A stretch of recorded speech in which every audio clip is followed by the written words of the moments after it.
Hi, and welcome to the latest episode of One Patriots Place, brought to you by E2G If you are listening on podcast, thank you for downloading. Please, please, please do not forget to rate, review, and subscribe. The three amigos are back, folks. Yes, it's right. We've got the band back together, and we have for you today Mr. Steve Balistreri, Mr. Thomas Murphy, and I am Claire Cooper, and we are here as it's Victory Tuesday, everybody. How's it going, guys? It's fun to wake up and they won the game. So,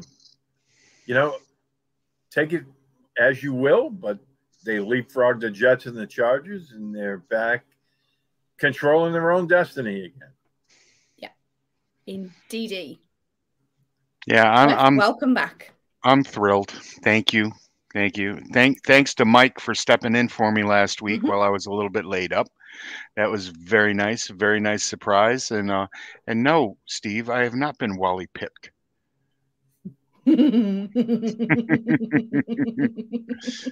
For those of you under the age of 40, go look that up.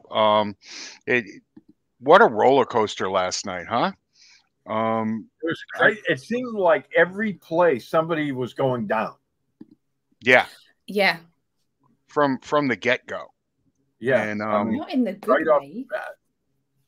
And is it that turf? Was that the? I mean, I was thinking the same thing. After Murray went down, right when Murray went down, I was kind of like, ooh, that looks like we're blaming the blades of grass on that one. And then the next injury and the next it just seemed like there was something off with that playing field, that they have down there. They have one of those. It's a grass field, folks, and what they do is they actually roll it out into the sunshine, because they play in the dome, but it's still the turf is on a roller, and they roll it out into the sun and take care of it out there, and then bring it in, so of course the Arizona sun doesn't kill it. And but that's the way it is. It's actually on a conveyor belt, and there's a really good shot of it from Super Bowl, which I forget which Super Bowl, when it came sliding into the stadium, and they had a camera right on it. But no, I'm with you, Steve. I think it might have been the turf that they were playing on that had everybody so banged up. I mean, it seemed like everyone was twisting a knee or an ankle, and it seemed like a couple of those weren't really. Oh, well, Murray's was definitely not a contact injury. I mean, right? You could see his knee buckle, and then he just rolled up. And as soon as Judon touched him, I saw Judon turn around and start waving to the Arizona bench. Yeah. And I was like, that's not good. And you hate to see anyone get injured like that. And, it seemed like play after play. And the officials, I mean, what were they thinking about? Devontae Parker was in, I don't know, he was back in Eastern time zone. And, I mean, he was staggering all over the place. And Nelson Aguilar had to tell him to stop the game. Yeah. I mean, usually a guy just takes a hard hit. They immediately say, you're out. Yep. And, here this guy, poor dude, was staggering. And he couldn't even stand up for the on the line of scrimmage for the next play. And Aguilar had he sat there. They cut to him, and he thought it was a shot of me coming out of a pub at 2 a.m. Yeah. I mean, we've all been there, but not Claire. Not Claire. Claire's never been there. Claire doesn't drink. Not. No. Claire would never consume, alcohol, the devil's beverages. That's all right. I'll consume enough for her. Yep, that's it. More for us. That's why we love Claire. More for us. That's the reason, really? Are you just telling me this now? That's the reason? Wow. But anyway, yeah, it was a crazy first half. I mean, And the other thing, after Murray went down, it looked like the Patriots kept the same defense. And, they didn't change things up. No, and I thought they just went with the plan. Yeah, I thought that was a little strange. I agree. I expected this defense to get, once Murray went out, to pin their ears back a little bit and go after Colt McCoy, because God knows Colt McCoy is not a mobile guy in the sense of the mobile guys that we've been that the Patriots have been facing over the past three or so weeks. Claire, were you surprised that they stuck with the defensive game plan that they had, or not? Not really. I think it was because of the struggles that the Patriots have had recently. I think it's like it was a case of we've locked something in, let's see if it works kind of thing, at least initially. So no, that doesn't surprise me at all. And I also think that part of it is going to be a reflection on, okay, I know that I've completely blanked on his surname, the Arizona coach, Chris Kingsbury. Cliff Thank Kingsbury. You. Oh, wow. Total mind. You were up late last night. Oh, I got the first name right. Yeah, it was, I wasn't sure that he kind of looked a little bit like, okay, what am I going to do? So he always looks like that. Okay. I think it kind of reflected on how he was going to run. So I think they just settled in for us for a little bit. So I wasn't. Long story short, no, I wasn't too surprised. Why were you surprised? And it was just a very strange game. But I thought, once the Hopkins fumble and Raekwon McMillan scooped it and scored.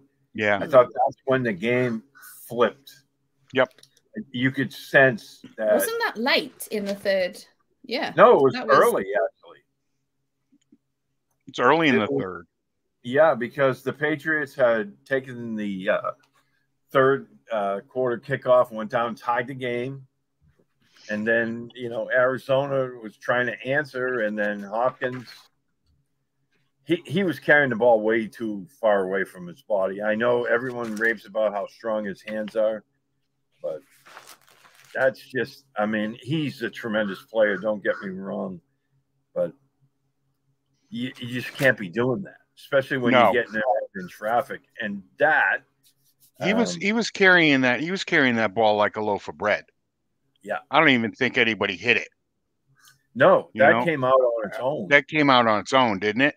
Yeah. So that was like 5 minutes of the third quarter that happened, I think. And go ahead, Claire. Am I getting it mixed up then? Because I've got at 5:45 in the third quarter, McMillan with the good coverage, contact both ways with Jones and Hopkins, unfair penalty, and then McMillan got the touchdown. Yeah. That was towards the end of the third quarter with 45 minutes remaining. Oh, yeah. Is that the same play? Are we discussing the same thing here? Yeah, we are. We're just, okay, that's fine. Let me just double check. I thought it was right after that. But, let me double check that. Maybe I am wrong on that. Yeah, it's all right. It was late. I thought I knew, and it was like you had finished your Denny's, hours earlier. You're correct, Claire, because after the field goal, they turned it over on downs. Right.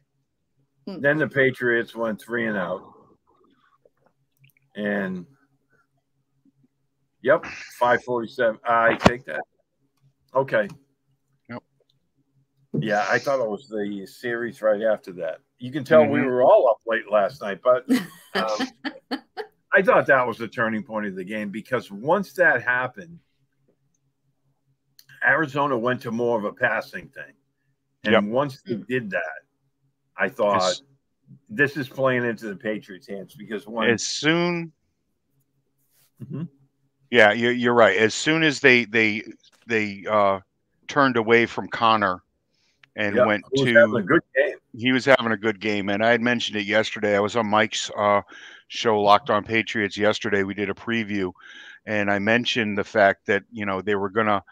I thought that they were going to ride Connor to try to wear down this defense, and it was working. Connor was having a good game, and that gives me pause coming up to Sunday's matchup.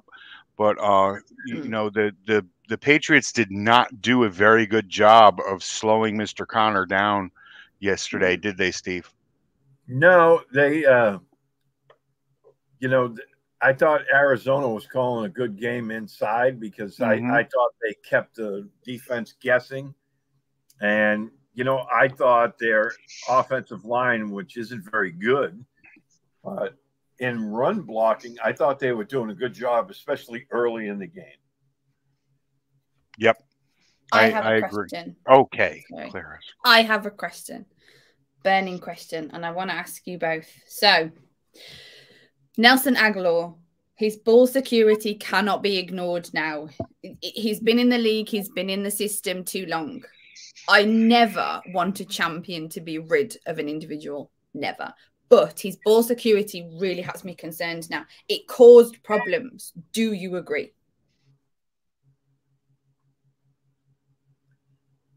Go ahead, Steve Murph. and I are both way. Yeah, I do agree. Anybody? That one drop that he had was a half a tick away from an interception. Yeah. It's really terrible the way that his complete lack of concentration is eating up this team. It's stalling drives. It's causing or almost causing turnovers. That play on the sideline where he went up and couldn't come down with the ball, and he's sitting there looking for a flag. I don't need guys that are out there looking for flags.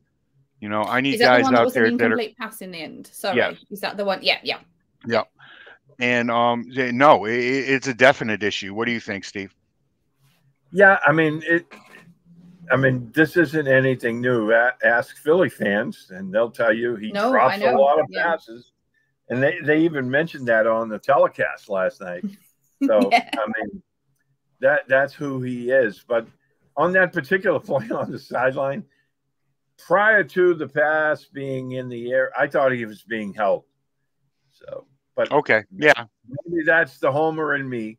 But no, and that's fair enough. It wasn't the only issue, the only episode bit. That's the thing.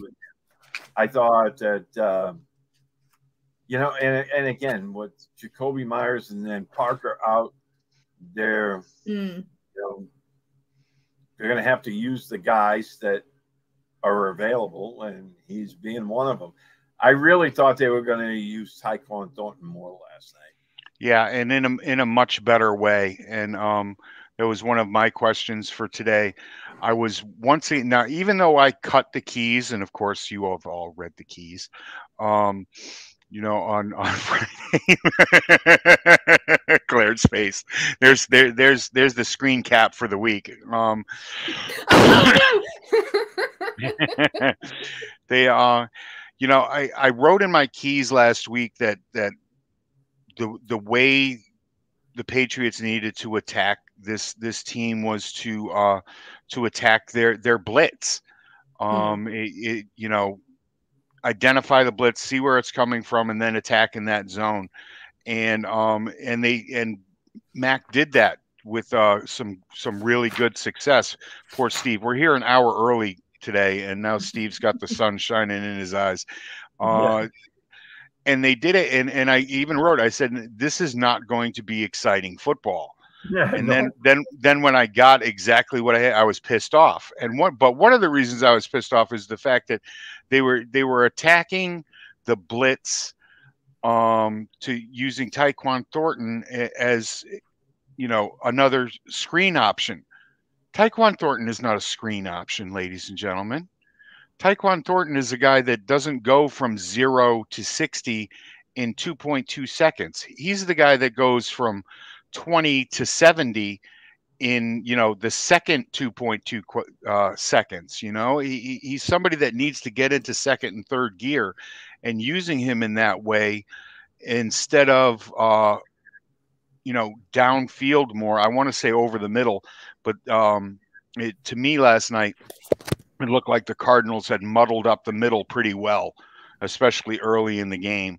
But using Thornton in as part of the screen game, I thought was ridiculous. Well, I mean, that's all they were doing last night. Screen left, screen right, screen left. It's like, and I get it. I mean, the offensive line is still a mess. I mean, yeah. And, you know, they're trying to protect Mac Jones from getting killed back there. But the fact that he was able to get the ball out quickly, I mean, I think he was only sacked one time. You know, they did hurry him quite a few times, but and I get that to a degree. But, you know, be a little more creative with those screens. The one thing, you know, when Brady, the first year he was the quarterback, the Patriots ran just as many screens, but they did it more creatively because sometimes they'd have a back leak out into the flat, you know, about 5 yards downfield. Those are the ones that, you know, that get you some greenage or yardage, you know, after the catch. Because those guys are coming up to stop the wide receiver screen or the bubble screen. And if you leak out, like I remember Kevin Falk used to be great at that. James White, you know, all those guys that came before him. That was one of the things. And, you know, and I'm going to harp on Matt Patricia again, but it's deserved. I mean, Mac Jones blew up at him again. Yep. I mean, we'll get to that in a minute, but you know, I thought, you know, with all these screenplays they're calling, you can still throw the ball short and defeat the screen if you just go down range just a little bit. Yeah, right past that first level, and you know, toss the ball to a guy right there. And that's a wheel route. Yeah. Saw a wheel route last night, and it worked. Yeah. I haven't seen many wheel routes this year. No, not at all. I actually put out there that last night that Jones actually looked like Mr. White after catching that wheel route and running up the sidelines a tad bit. It was good to see. Another thing that, you know, the three of us have been begging for is throws up the seam to Hunter Henry.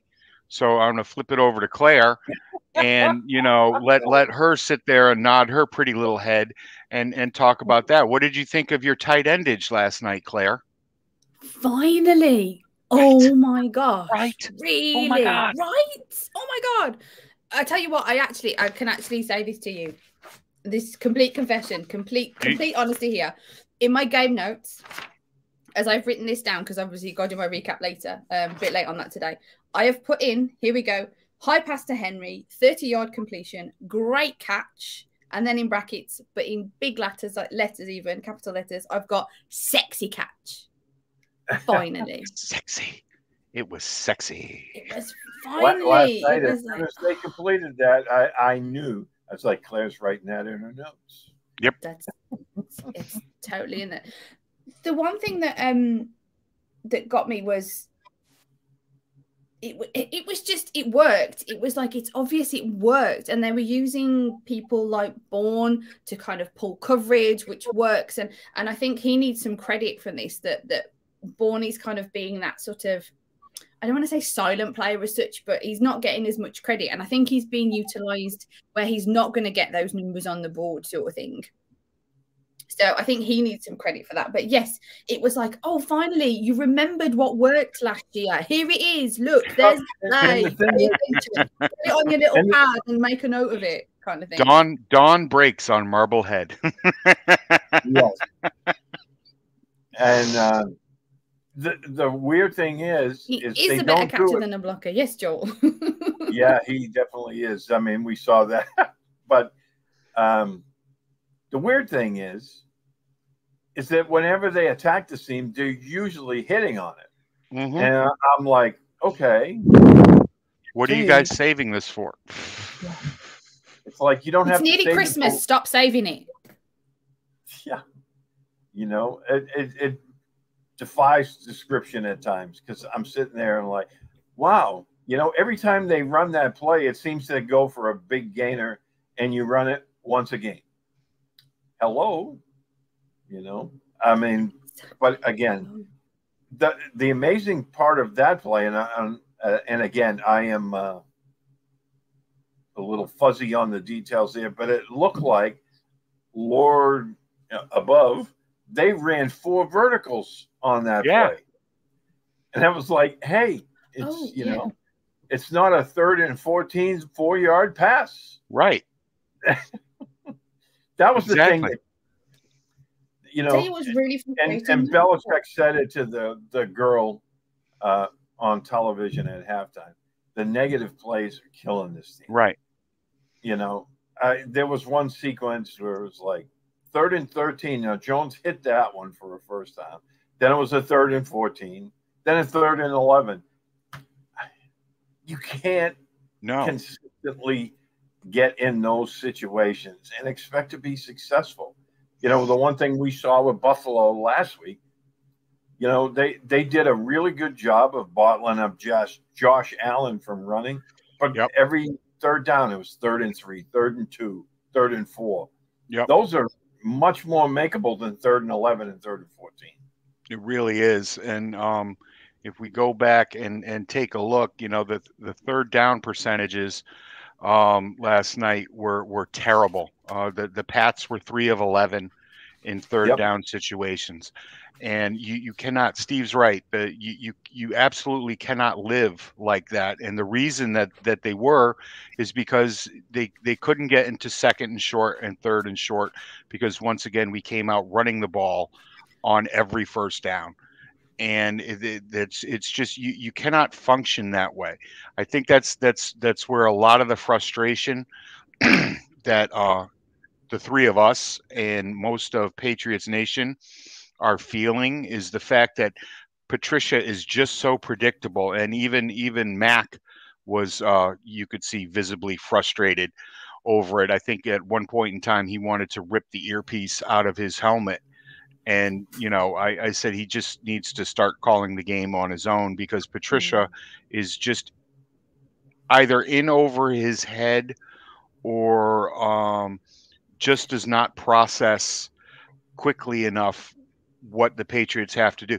The delay of game penalty goes completely on Patricia, because they couldn't get the play in time. No, completely. Yeah. And that's what, you know, that's when Jones looked over there and unleashed another F-bomb. But, you know, I mean, you think Tom Brady would react any different? No, not at all. I was going to say it looked the same. It looked the way that he would be. And I think that's sort of, I agree with you, Murph. I don't think it was that he just looked, Patricia just looked overwhelmed. He just looked like, I think sometimes he overthinks things. You know, I wouldn't be surprised. Yes, I wouldn't be surprised at that at all. Yes, he's like a kid playing Madden, okay, trying to figure out, you know, newly playing Madden and trying to figure out which button to push, you know, in between each play. He doesn't. If it's scripted out, it's fine, but once he has to go off the cuff and start, you know, dealing with the defense that he's looking at and think about the last play that he ran, I don't think he remembers what plays he's already called, to be quite honest. I really don't. I think he does, because he runs them time after time. He likes them. There he's been. I mean, when the opposing defensive coordinator before the game, as we know exactly what they're going to run, I mean, that's pretty damning. You know what I mean? I think so, Chris. Yeah. Has Matt Patricia shredded part of the playbook and he's left with just 2 pages? It certainly looks that way. Possibly. One page. One page. I agree. Yes. One Patriot place. It's one Patriot place. Yeah. Yeah. One Patriot page. You know, One Patriots page. That's going to be our spin-off podcast. One Patriots page. Yes. Yeah, like but you know, it's like I mean, they're so predictable, you know, and right. And the only thing is, it looks okay when the players can execute and get away with what Matt's calling. All right. Exactly. And we end up with this. We were 1 point off of what I predicted yesterday on the show, you know, as for a final score. And that just goes to, you saw the guys on the sidelines in the second half and at the end of the game, very happy and very, you know, thrilled that the same game plan that was so inept against Buffalo had worked last night. And it's fine if they execute, but if you don't execute and don't execute it perfectly, then there are issues. I want to talk about the kids. You know, I know Steve was very happy last night with the game from his young running back protege that finally got into the game. What'd you think of the kids stepping up for Ramondre and this team, Steve, after he went down? Well, you know, I wrote about that this morning. It hasn't come out yet, but if you look at, I mean, they were already missing, you know, Damian Harris and you know, Jacoby Myers. Then Ramondre goes down. Devontae Parker was injured, so it's like, wow, that's, you know, arguably 4 of their best skill position guys on offense now out. Right. And that's no excuse for the offense looking the way it did for most of the game. But at the same time, you know, they needed the kids. And, you know, Belichick is usually very, very leery about putting young kids in critical situations. But last night they were forced to, excuse me. And I thought they were, you know, the kids stepped up big time. Granted, you know, Arizona's defense isn't the Bills. No. But you know, the one thing that we raved about all spring was Pierre Strong's speed, and that we saw, and we got to see it last night. Oh yeah, that kid has some wheels, and I've been saying he's the heir apparent to James White. Yep, and I think you saw what he can do when he's in the game. I mean, he has some speed. That run of his, and he made a really nice run on a screenplay. Those are the things that can really help the offense. And I think, you know, down the stretch, we're probably going to see more of that. Kevin Harris, you know, he's not a game breaker, but he is a bull. We talked about the size of his, you know, his legs are huge. And that 10-yard touchdown, he carried several defenders with him, you know, the last 5 or 6 yards into the end zone. And, you know, he led the SEC in rushing a couple of years ago. And there's the reason why. You know, he's not blistering fast, but he can move the pile. Right. And if he gets any kind of decent blocking and he can get beyond the line of scrimmage, as we saw, he's tough to bring down. I love that. And Marcus Jones, I mean, you talk about throwback time, baby. Right. Offense, defense, special teams. You know, he was doing it all. And I just love that kid. Yeah. Game ball to Marcus Jones. Yes. You've picked the wrong Jones, didn't you, Murph? Sorry. You picked the wrong Jones, didn't you? Why did I pick the wrong Jones? Because you're big into Jack Jones. I know. Yeah. I love Jack. You picked the wrong Jones. You know, he set the tone. He set the tone defensively last night on the opening drive, but unfortunately got hurt. So, I know, but you know, I don't care. You picked the wrong Jones. I don't care. I did not pick the wrong Jones. Yeah, you did. I picked my Jones. You pick your Jones. Okay. Welcome to Keeping Up with the Joneses, dear people. The third spin-off of One Patriots Place. Yes, the third spin-off of One Patriots Place. But is that the one where we get it after dark? Is that the one? We got so many Joneses and Harrises, and you know, it's like, my Lord. You know? That's it. And what was I? Oh God, now I lost my train of thought. Oh, that's But no, unusual. I mean, getting back to your original question, I thought the kids acquitted themselves very well last night. Bill has to be really pleased with that part of the game. I mean, they needed those guys last night and they produced, Yeah. and I think that is fantastic for the team moving forward. I think, Pierre Strong is going to be your third down back next year. He showed he can run with the ball. I haven't seen much of him in pass protection, but his college coaches said, that he was a tremendous pass blocker, and we know, he can catch it. And when he gets out in the open field, watch out, baby. That's what you need. Yeah, that's it. You need another somebody rookie that can, another Another rookie. one of the rookies another one of the rookies that I think performed, I want to say, better.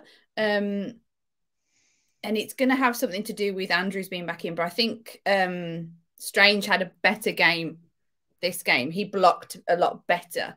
He seemed to have his expletive together this game.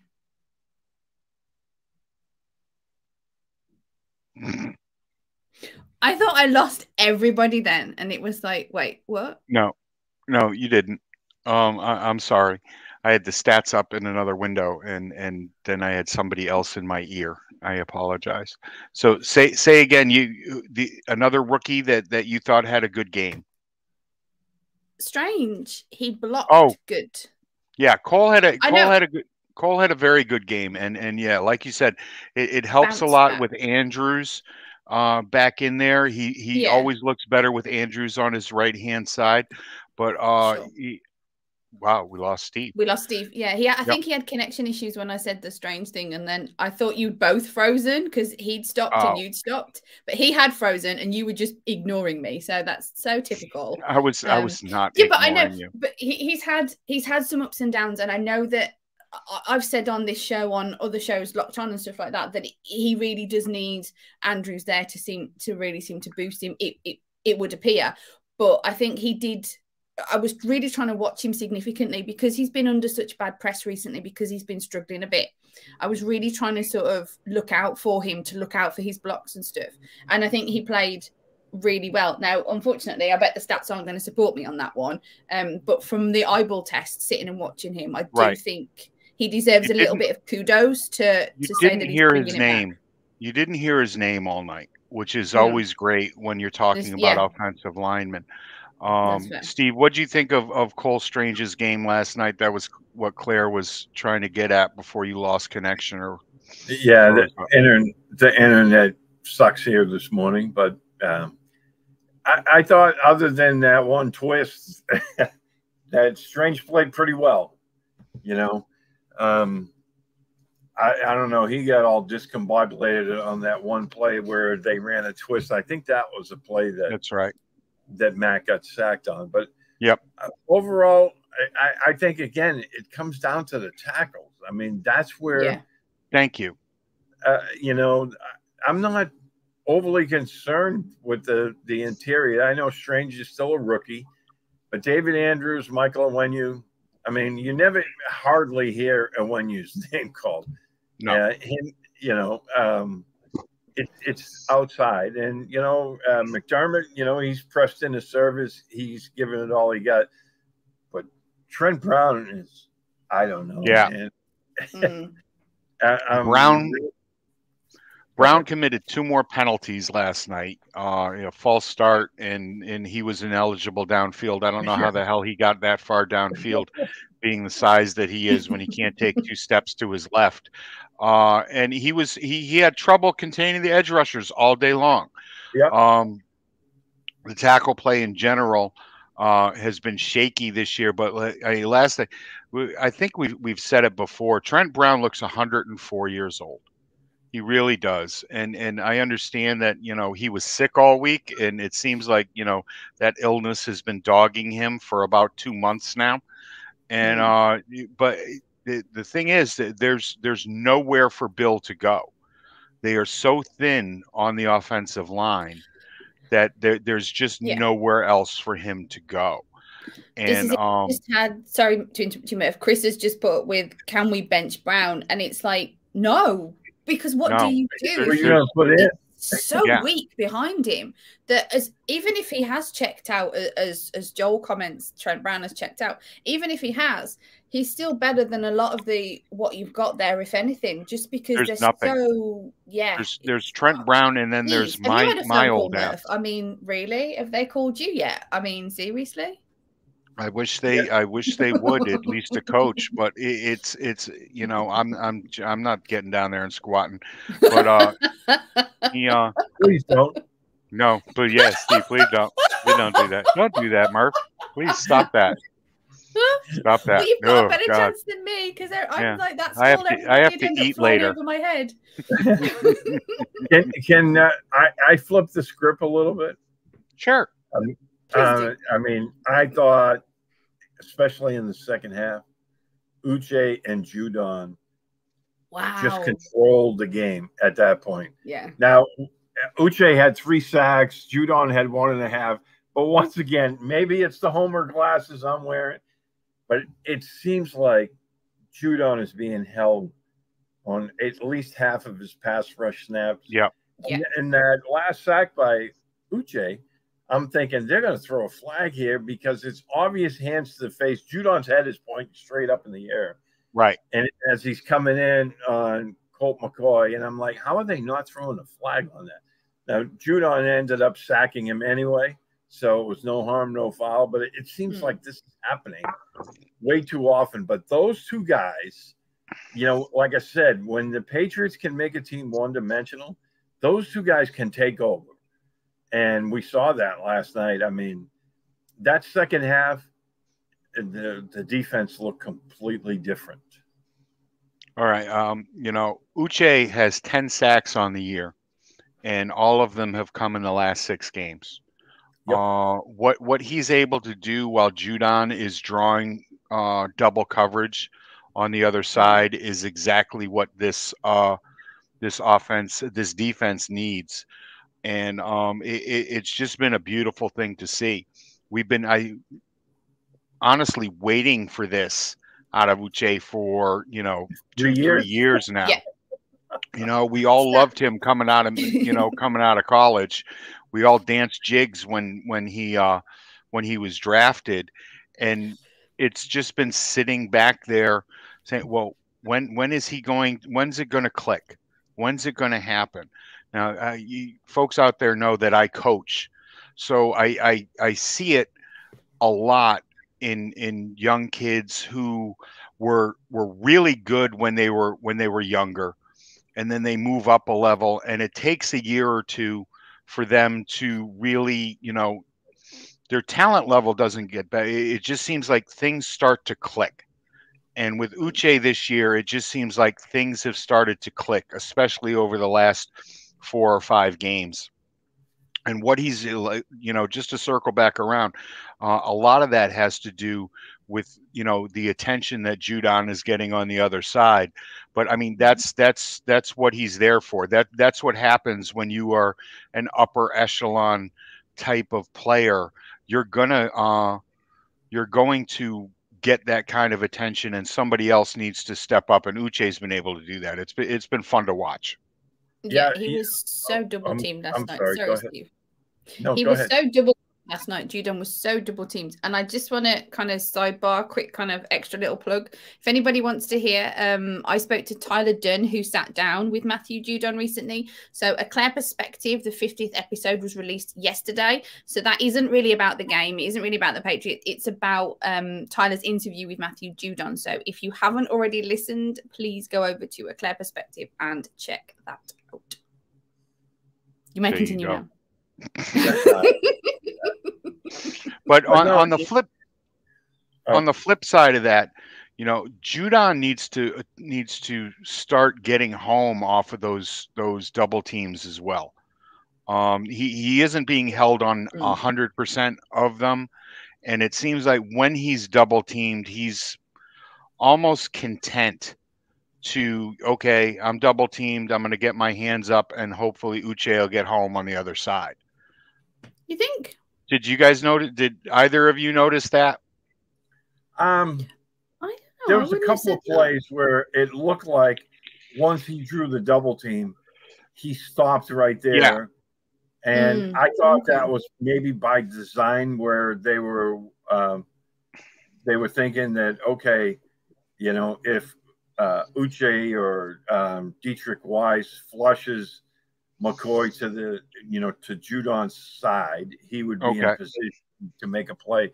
Because I saw that a couple of times where it just seemed like he stopped because he saw the double team and he's like, okay, they're going to push it toward me, and maybe that's, you know, the play call. So I don't know, but I think those two guys, they were definitely huge in the second half. And the one thing to remember is a lot of these double teams that Judon's facing might be on Christian Barmore if he was available, because Right.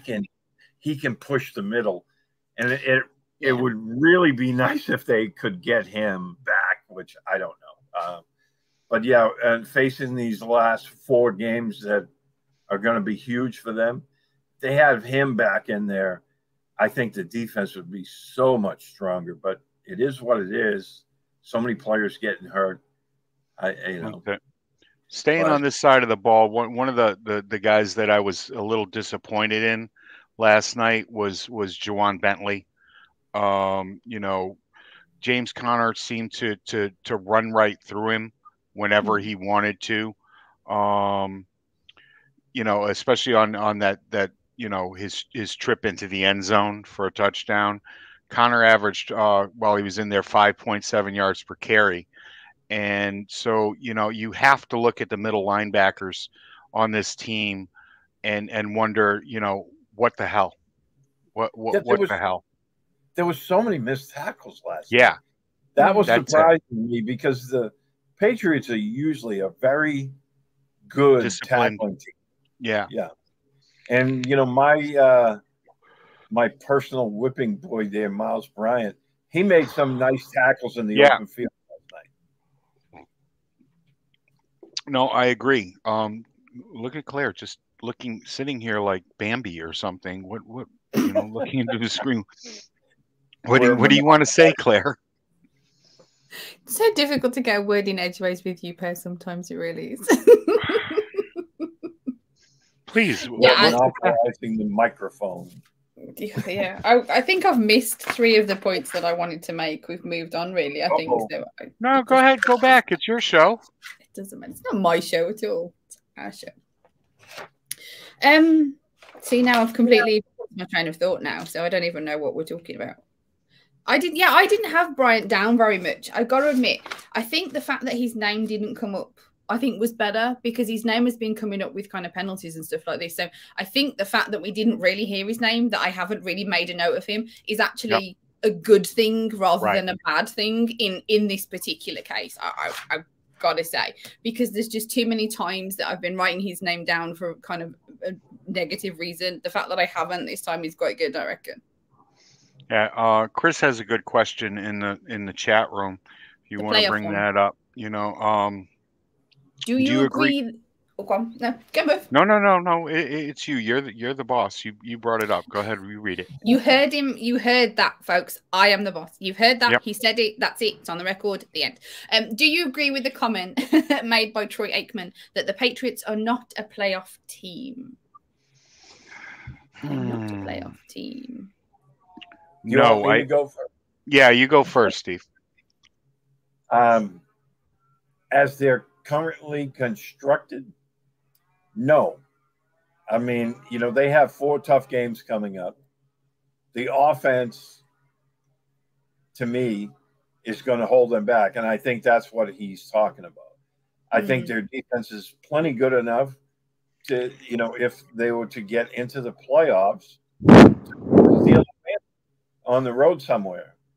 I believe that, but the offense has to be able to keep up, and it's not.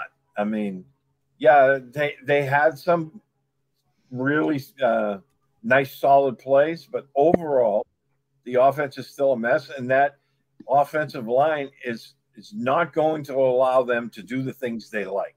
I mean, last night was a prime example. That was the first time in 5 games that they scored a rushing touchdown. Right. This is a team that prides itself on what? Running the football. And yeah, they got a couple of running touchdowns, but you know, the first time in 5 games, no. And that's on the offensive line as well as the play caller. It was also the first time in 43 games that they scored in the red zone. So you know, minor exaggeration there. Just tad bit, But you know, that's why I was so shocked. They got down around the 10-yard line. When Kevin Harris scored, I was like, "Did they just score in the red zone?" Yeah. I actually backed it. I backed the play up after they went to commercial. I backed up just to make sure that yes, they were in the red zone when they scored that touchdown. Did happen. I have a comment when you're saying, are they not a playoff team? Yep. They're a playoff team. They're not a playoff set of coaching staff or whatever you want to call it. Well, right now they are a playoff team. Yeah, the team themselves, yes. With that coaching, no. Took the words right out of my mouth, Claire. I was formulating my answer while Steve was going, and then you jumped in there. And it is. This is a playoff team. This is not a playoff caliber coaching staff. All right. I tweeted out last night. I don't know if anybody – well, you guys don't see it because you mute me during the game. But you tweet too much. Actually, I didn't last night. You didn't last night. Oh, okay. wow. Is that all you read then? Is that you literally just read Murph? No, night? I don't know what was up with Twitter because I didn't mute Murph and I didn't see any tweets from you. Because I kept looking. I was like, oh, Murph's going to field day with this one. And then I'm like, why aren't I seeing anything? Yeah. Where's Murph? Did he go back into the hospital? What's going on here? I thought maybe your phone died. Like the battery's dead. And, oh, see, that's it. I never tweet from my phone. I cannot tweet from my phone because it's so messed up. You see tweets from 14 years ago. Are huge. Yeah, that's it. My fingers are huge. You know, I have a hard enough time with a keyboard. But no, I'm usually sitting at the computer during the games, and I sit there and I turn my desk around and I entertain the masses with my tweets and whatnot. But no, getting back to it, it's. I tweeted out last night that, you know, Bill famously will sit there in the film room on Tuesday and rip Tom Brady and say things like, I could go down to Foxborough High School and get somebody to complete that pass. All right. I remember that. Well, head on down to Foxborough High School and find an OC. All right, because it's just maddening. It's just maddening to watch this freaking idiot try to call plays for this offense. There's talent. There's talent all across the board on offense. When we are talking about, you know, I'm not talking Pro Bowl talent, but there's talent there, and it's being misused. You know, Steve talked about it earlier with Tyquan Thornton. And I said, you know, Tyquan Thornton is not the guy to throw a screen pass to. All right. That's the aggravating stuff is the fact that Matty Patricia does not know how to use these guys. And it's honestly, it's making the entire, you know, team look terrible. And I know it's just so one dimensional. It's unreal. And I don't know. It gets really difficult to watch sometimes. You know, Jonnu Smith had a terrible game last night. And did he have a terrible game because he's a terrible football player, or did he have a terrible game because he wasn't used properly? How about this? Sorry, this is going a little bit off on a tangent, but still what you're talking about. One of the best kind of looking plays and players that they've got at the moment is a guy that they have taken off the defense and put into the offense. How's about we switch the whole sides over? Let's stick everybody off defense on offense and stick everybody on offense and defense and see if he can make that freaking work. Because and again, you know, why is that? Because opposing teams haven't seen him, so they don't have any kind of there's no book. This is what they're going to do, right? Because they're so predictable. So when they throw a wild card in there, the other team, like what happened with Buffalo last week, they were like, okay, his first play, you know, he's a defensive guy. They're probably going to use him as a, you know, decoy. Right. Mm-hmm. And then, you know, he catches the ball, he takes off, goes for, you know, what was it, a 48-yard touchdown. Right. But, yeah, and again, at the end of the first half, it's like 10 seconds left. They're on about the 30-yard line, and they call a draw play. And I'm like, oh my God, what the heck is that? That wasn't my exact words because, you know, a few choice words. YouTube, extra choice words. At the time, I was like, what the F was that? You know, it's just I lost my mind. It was as I actually tweeted out, and I said, thanks for proving my point, Matt Patricia. You know, it was to call that play there was submoronic. I just don't get it. The fact that they think, you know, it's 3rd and 13, and here we go, we're going to run a draw play. You know, you can call the play before it happens. This is interesting. Has the tight end play made it less likely that we'll lose Nick Cayley next season? Could he become OC because he doesn't get another gig? To be honest with you, and then bless him, he's put sorry Claire. No, the tight ends haven't been utilised. We know this. We've talked about this. And if that's like the end game that they're going to have him, then great, because he's a good coach. And for the love of all that is holy, keep some of these good guys in the fold. Stop letting all the good guys go and kind of trying to jigsaw in somebody. I mean, I'm not of the persuasion to get rid of Patricia. I hate doing that anyway. So I'm not ready to kind of ship him off. I'm ready to just move him to something that he's good at, because offensive play calling isn't what he's good at. And it's concerning that at this stage it's going to break Mac Jones, or it's already broke Mac. Well, no. Let me take that back. It's not necessarily broke Mac Jones, because we saw the fire in him last night that makes me realise he's not been broken. But the frustration is so evident that you're concerned now that maybe he's not been broken, but he's going to want to leave. And that concerns me, because for me, I was all in on Mac, and he's my quarterback of the future. And I was ready to, like, you know, sing his praises and everything. So I'm all in for him. So it just Patricia Rusher. No, that's too far, people. I'm not putting that up. That's just too far. There's just no need for that. He's just not cut out for his job role. He's been put in a job role that he's not cut out for. And most of it, yes, is on him. But I think some of it has got to go on Bill, that it's an experiment that's not working, accept that it's your ego and it's not working, and kind of switch it up and move on and stuff like that. Like I said, I don't want Patricia out of the fold necessarily. I just think we need somebody who can be an OC, and I just think it's too much for him. Right. But on that note, dudes, I've got to go. So yeah, that was my 2 cents. And I will see you all next week. So have fun and take care. Okay, Claire. See you, girl. Oh God, the thorns lost their rose. No, it's just 2 thorns. So that's it. You know, one point I wanted to get in today was the play of special teams.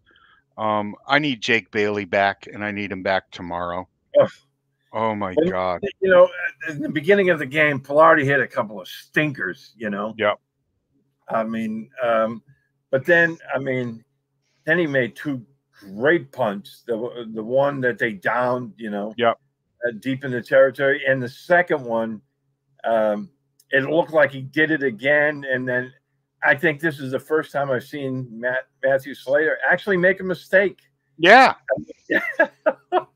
Because I thought they were going to down it on the 1-yard line, and Slater's, you know, heel went over the line. But those 2 punts, those were fantastic. But They were, but he yeah, averaged like 32 yards per punt. yeah, You because he know, put one in the end zone. You know, he got distance when they didn't need him to, and then, you know, early in the game he had that. I think it was a 33-yard punt, and I was yeah, that watching it. shank. Oh my God. Yeah, I was like, I can kick it that far. Yeah, he looked like me on the golf course there. And it's not pretty. That's one of the reasons I can't stand the game.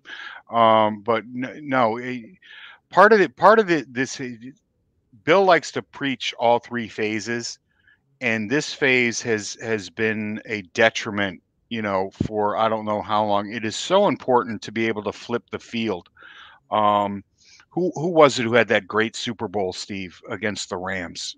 Um, who was our punter for that game? Why am I at a loss? Um, um, Ryan. Oh my God, I can't believe I forgot him. Was it Ryan Allen? Yeah, Yeah, and he could have been the he MVP could have of been the that. MVP of that game. He Yep. honestly could have been the MVP of that game. And it's so important to have a leg back there that has that you can depend on, because like you said, he had a couple of other good punts in Yeah. the game, but this He's way team, too inconsistent. right, it's the inconsistency is what kills you. And it's not like the special teams play in front of him has been bad like it was last year.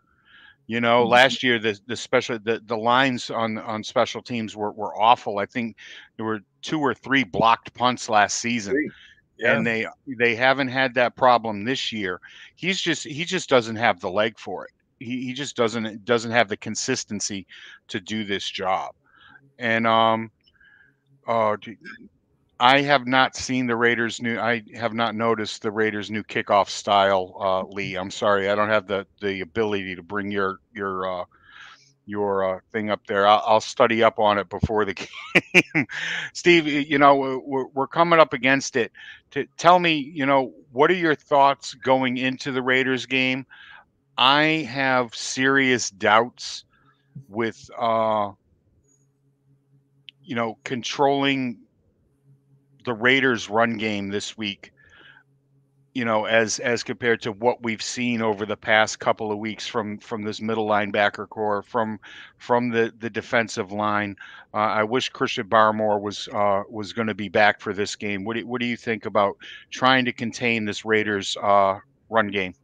Yeah, I think they're going to go with a bigger front seven this week. I mean, we'll probably only see Uche on, you know, obvious passing downs. You know, there'll be a lot of Dietrich Wise, some Anthony Jennings mixed in, and then interior.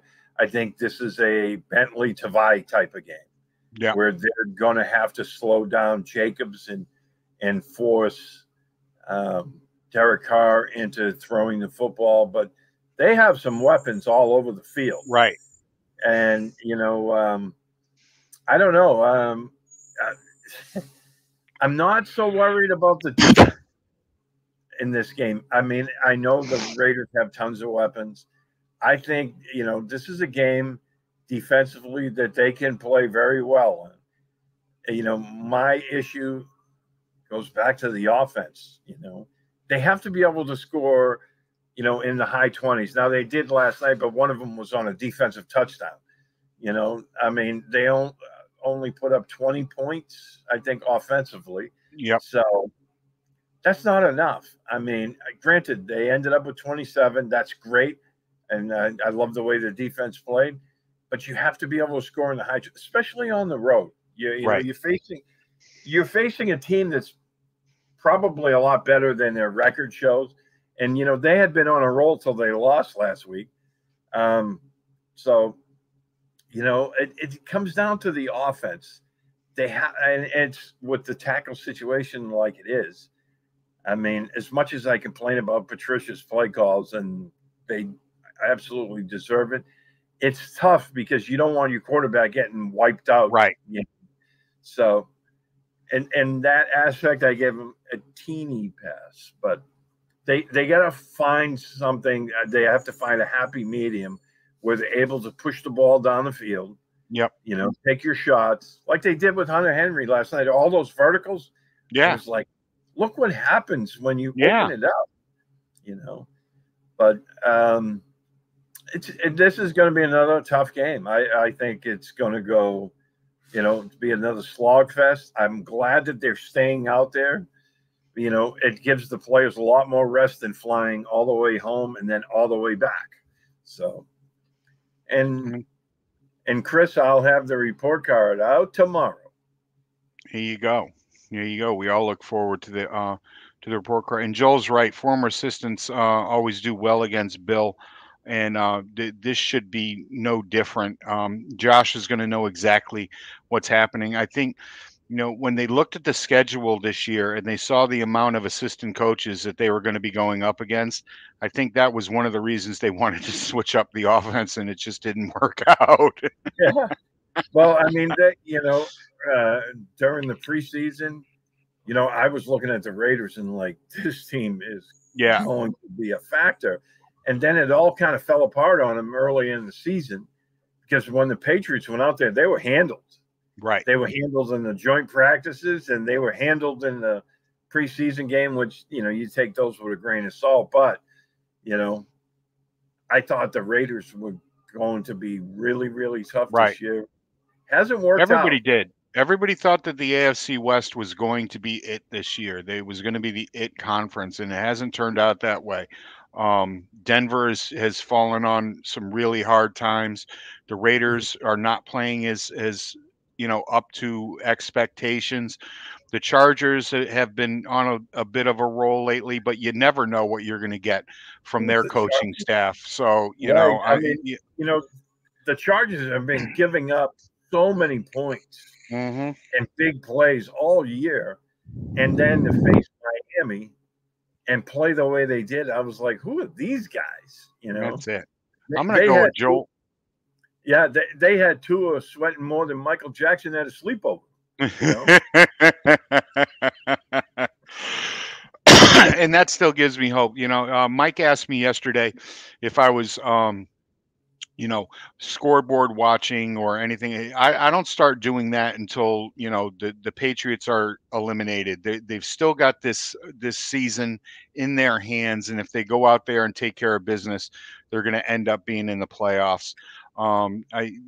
Once again, they're going to be on the road. It's still in must-win situation, but you know that feeds to the Patriots one game at a time mentality, I think, and hopefully they can go in there to Vegas and actually come out with a win. I like Joel's prediction of Pat 17, Raiders 16 over here, and you know, so I'm gonna steal that, Pat. I think the Pats come out on top and win a squeaker. Steve, what do you think? Yeah, I don't have a score yet. I'm still focusing on last night's game, but I think they're going to win a really tight game again. Yep. And you know, then you know, we know Bill. He's not looking too far forward. He's taking it one at a time. And you know, reading the tea leaves, Buffalo is playing the Jets at home, so.